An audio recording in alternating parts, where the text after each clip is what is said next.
Assalamualaikum guys. Today I'm back with another chapter of Men and All Justice on Earth.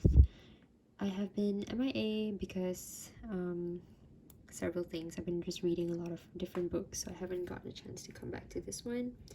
Anyways, let's just start on this chapter, the secret behind all of this. And this is the main concept that is discussed throughout the book. So, of course, I'm gonna have to read it out. Bismillah.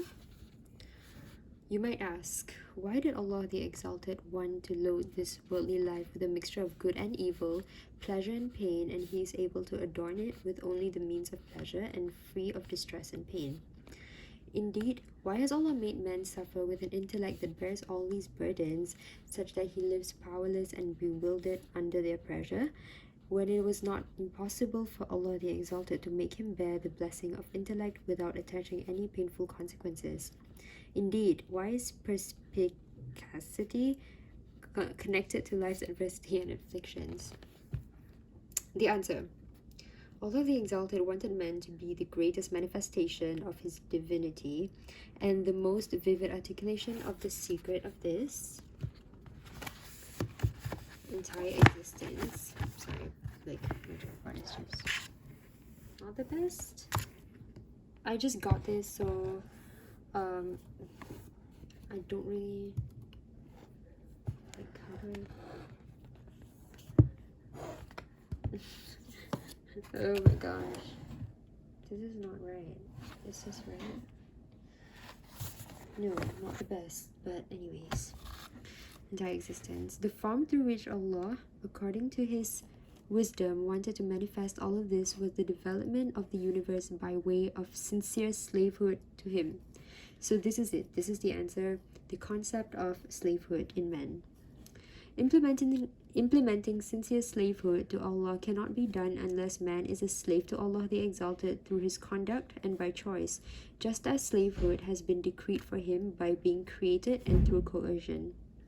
In other words, by acknowledging the reality of the slavehood that is concealed within human nature, then coordinating and harmonizing between this reality concealed within his essence and the way he voluntarily conducts himself in life, man submits to the meaning of this slavehood to Allah subhanahu wa ta'ala.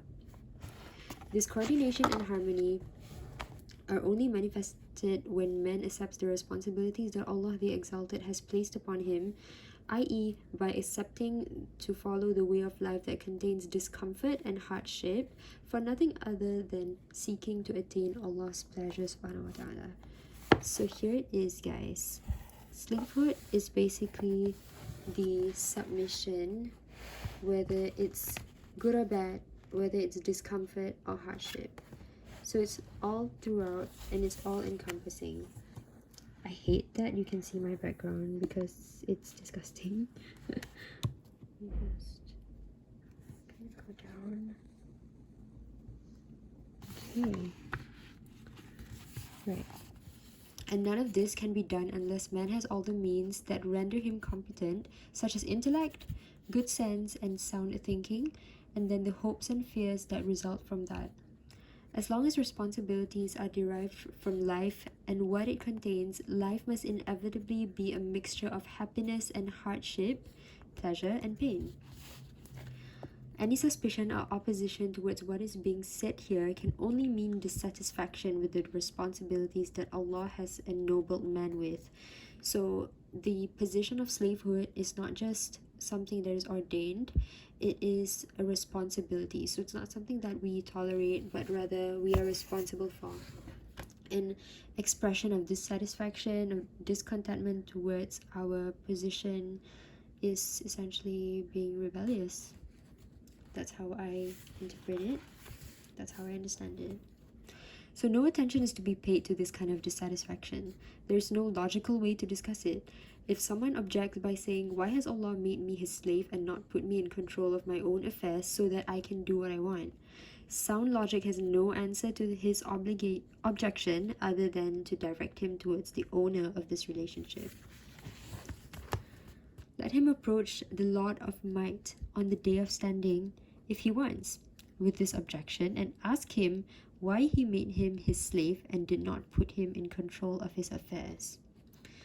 So you can see kind of the snark remark here. If you have a problem with it, why don't you ask the person who gave it to you? No, that's not the authority that we have. So that is for that chapter. I hope that answers the concept of slavehood, and we'll see you again next time. Assalamualaikum. Thank you.